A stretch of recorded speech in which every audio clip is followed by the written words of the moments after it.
네, 안녕하십니까. 2020년 10월 15일 오전 방송 시작하겠습니다. 자, 미증시가 조정을 좀 보였습니다. 대선을 11월 3일이죠. 이제 얼마 안 남았네요. 대선 전까지는 경기 부양책 타결이 좀 어려울 거다라는 얘기가 나오고 있습니다. 그리고 정밀 타격되는 항공사 지원 단독 부양 법안조차도 힘들다라는 얘기가 좀 나오고 있고요. 그 다음에 지금 신규 확진자 수도 52,000명 정도가 넘어서면서 또 우려를 안고 있고요. 우리는 지금 이제 또 100명대를 좀 넘어서지 않을까. 오늘 또 코로나19 감염에 대한 불안감이 또 계속 이어지고 있습니다. 유럽 시장도 마찬가지고요. 전체적으로 코로나19는 계속 진행 중이다라고 해야 될 것 같습니다. 근데 조금 이제 차이점은 이제 사망자 수가 과거처럼 많이 나오진 않은 선상에서 이제 확진자 수가 늘어나고 있는 그런 부분. 사망자 수에 대한 언급이 거의 요즘에 없습니다. 최근에도 매일같이 100명씩 우리나라도 100명대에서 나오고 있지만 사망자 수는 오히려 지금 줄어드는 것 같죠? 비율은. 그런 부분을 좀 감안해서 앞으로 이제 이게 계속 이제 시간이 가면 갈수록 시간과의 싸움이지 않을까. 유럽의 노르웨이인가요? 노르웨이, 그 다음에 핀란드, 노르웨이 쪽 같네요. 노르웨이 같은 경우는 그냥 아예 다 걸려라, 그러고 나서 다시 보자, 이런 정책을 펼쳐서 지금 걸린 다음에 이제 자가免疫이 생기면서 오히려 감소 추세를 보인다, 이런 얘기도 있을 정도로 코로나를 감기처럼 그냥 무시해버리는 그런 경향도 있는 것 같습니다.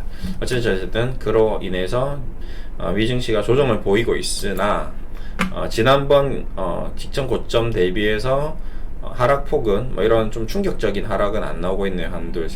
하나 둘 이제 조정이 약하죠. 이렇게 약한 조정, 우리가 이제 예전에도 많이 기억했지만 이런 조정보다는 이 조정이 훨씬 더 낫다고 했죠. 이런 조정, 횡보하는 조정하면 그 다음에 어떻게 된다? 대선을 즈음으로 해서 뭔가 한번 나올 것 같습니다. 대선을 즈음으로 해서 한번 움직이면 좀 정책 이슈라든지 부양책 이슈라든지 이런 쪽으로. 대신에 이제 개별적으로 기업들이 실적 발표를 했는데 실적이 좀 안 좋았던 뱅크 오브 아메리카, 웨스파고 쪽은 하락폭이 좀 컸고요. 기술주들이 좀 움직이는 그런 모습입니다. 나스닥은 오히려 힘이 좀 좋네요. 그렇죠. 네. 금융주들이 다시 또 주춤하는 모습입니다. 그러니까 이게 실적과 연관성이 굉장히 좀 큰 것 같고요. 성장주들은 성장하고 있는 중이라는 이슈가 또 나오고, 테슬라는 앞으로 시가총액이 여기서 5배 더 올라갈 거다라고 얘기하는 그런 이슈가 나오면서 또 연일 또 신고가를 향해 또 가는 것 같습니다. 그리고 기술주들은 기술적인 이슈로 인해서 움직이는 것 같고요. 여러 가지 점검해야 될 부분이 많이 있는 것 같습니다. 국내 증시 보겠습니다. 국내 증시는 오늘 가장 핵심 이슈는 빅히트 엔터죠. 자, 빅히트 엔터 상장 앞두고 분할 호가 경고장 보낸 거래소 개장 직전 동시 효과 여러 번 쪽에 뻥튀기 효과 우려. 이제 지금 과다하게 호가를 분할해 제출하는 행위를 유의해달라 내용 공문을 발송했답니다. 호가에 주문을 여러 번 나눠서 하는 거다. 그러니까 지금 지난번 카카오 게임즈라든지 SK바이오팜에서 분할 호가로 인해서 실제 매매 호가 혐의를 의심받을 수 있다. 실제 조정 혐의. 자, 이 나오는 거죠. 그러니까 기관들이 자기네들의 돈을 벌기 위해서는 무조건 오늘 따상을 보내야 되는 거죠. 따상을 보내야지 그 위에 고점에서 다 던질 수 있다는 겁니다. 완전히 어떤 모든 사람들이 합의하에, 모든 기관 투자자들 합의하에 따상을 보내는 거죠. 물론 돈의 힘으로. 왜 그러냐 이거죠. 기관 투자자들은 이미 청약할 때부터 막대한 자금으로 청약을 했다는 겁니다. 그러면 더 막대한 자금으로 뭘 하는 거죠? 또 오늘 따상에 주문을 넣어버리는 거죠. 그게 따상이 체결되더라도 자기네들이 사놓은 것보다 더 많은 수익을 가져다 주는 거죠. 따상의 물량을 받더라도 기존에 있는 거를 던질 수 있기 때문에 훨씬 더 큰 수익이 납니다. 들었기 때문에 얘네들은 2배 시초가로 시작해서 가격 제한부까지 올려놓고 그렇게 해서 주문을 해서 받아들이더라도 자기가 가지고 있는 물량을 던지면 나중에 합산 수익이 훨씬 더 크다. 그런 결론으로 기관 투자자들은 그렇게 하고 있다. 근데 그거의 최종적인 피해자는 누구죠? 개인 투자자입니다. 그러니까 오늘도 따상 가는지 한번 또 지켜봐야겠죠. 일단은 오늘만 또 670만 주가 풀린다네요. 근데 오늘만 670만 주가 풀리면 근데 그 풀린다고 해서 그걸 다 던지지는 않겠죠. 그렇죠? 예, 걔네들도 더 큰 수익을 얻기 위해서는 참아야 될 필요도 있으니까요. 오히려 따상 가서 그 다음에 다시 파는 게 더 이득이기 때문에 그렇겠죠.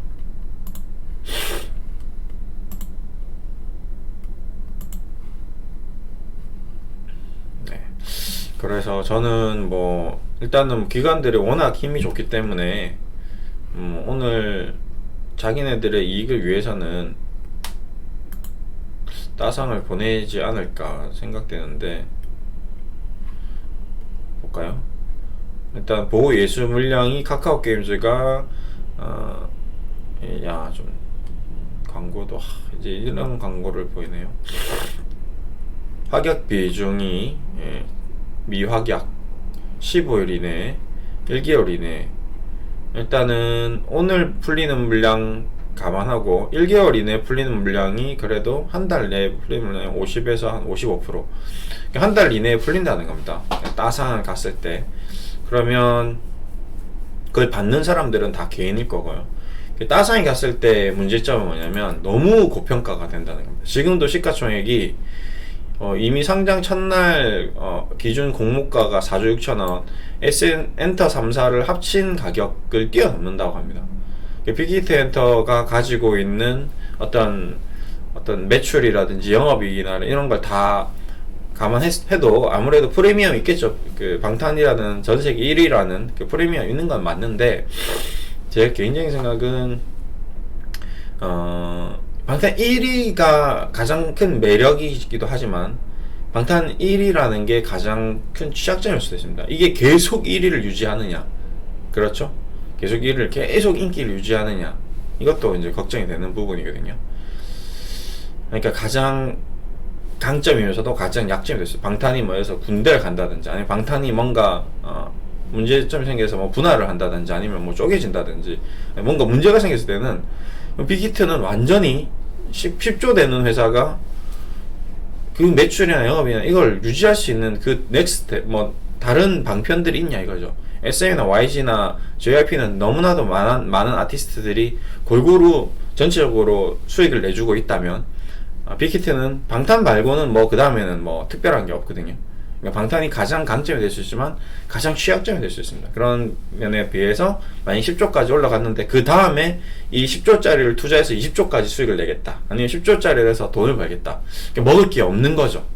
오늘 따상이 간 이후에 그 다음에는 볼 게 없는 것입니다. 그래서 저는 개인적으로 따상이 간다면 거기에다가 개인 투자자분들이 또 사자고 주문을 넣는 거는 굉장히 무의미하지 않나라는 게 제 개인적인 의견입니다. 뭐 따상이 갈지 안 갈지는 모르겠지만 나중에 한번 장중에 한번 또 얘기를 하겠습니다. 이거는 네, 요 얘기를 좀 드렸고요. 그 다음에 보자, 시간이 좀 되나?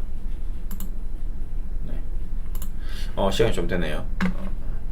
그리고 이제 추가적으로 하나 좀 더 얘기 드리고 싶은 부분이 이제 아까 기사를 쭉 읽어보니까 아침에 이제 한전과 한수원이 2030년까지 신재생에너지에 35조를 쏟아붓겠다라고 이제 얘기가 나왔습니다. 자, 이런 부분은 제가 얼마 전에 얘기 드렸던 한국전력과 관련돼서 한전 KPS, 한전산업, 한전기술 이 네 종목에 대한 관심을 가질 필요가 있겠죠.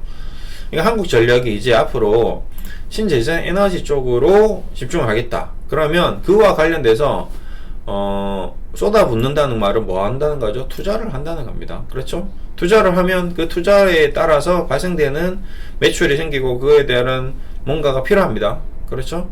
그게 어디서 발생되냐? 한전 KPS, 한전산업, 한전기술의 매출에 이어지고 이익이 생기는 거죠.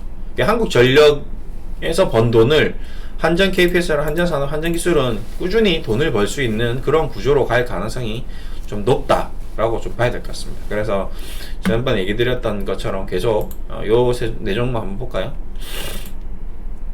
우선은 기본적으로 한국전력은 부모고, 자, 한국전력, 한전 KPS.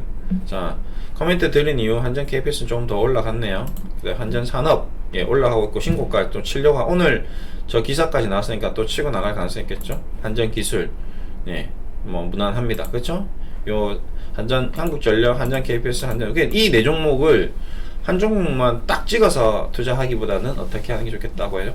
네 개를 5% 이렇게 20%로 투자하는 게 한 종목을 몰빵하시는 것보다는 훨씬 더 안전하지 않을까. 제가 생각하는 투자 전략은 이런 겁니다. 어렵지 않아요. 여러분들이 충분히 알 수 있는 내용. 앞으로 투자를 하고 매출이 올라오고 이익이 증가할 수 있는 그냥 기본적인 산업의 주식을 저가에 사는 거죠. 지금 보시면 한국전력, 고가가 아니죠. 고점에서 사는 게 아니잖아요. 한전 KPS, 한국전력 종목들이 지금 바닥을 기고 있습니다. 뭐 여기서 뭐 여러분들이 매수를 했는데 반토막이 나고 막 상장 폐지되고 그럴 일은 없잖아요. 이런 기업들을 시간을 가지고 마라톤 투자 전략이죠. 그래서 오래 걸립니다. 그래요, 맞아요. 이 종목을 사서 어마어마한 대박을 칠 수는 없습니다. 그리고 단거리 주자가 아니죠. 당장 지금 사자마자 10% 20% 막 수익 나는 그런 종목도 아닙니다. 하지만 시간을 가지고 꾸준히 연습을 하고 훈련을 하고 준비를 하면 목적지에 달성했을 때 어느 정도 기대하는 성과를 얻을 수 있는 종목입니다. 플러스 알파 배당도 나오잖아요. 한전 KPS 4%, 4.9%, 한전산업 6.49%. 배당도 막 꽁도 먹고 알도 먹고. 예. 한전산업은 지금 검색식에 나왔던 좋은 종목이죠. 예, 이렇게 좀 보시면 좋을 것 같습니다. 좀 투자에 참고가 되셨으면 하는 바람으로 오늘 오전 방송 마무리하겠습니다. 감사합니다.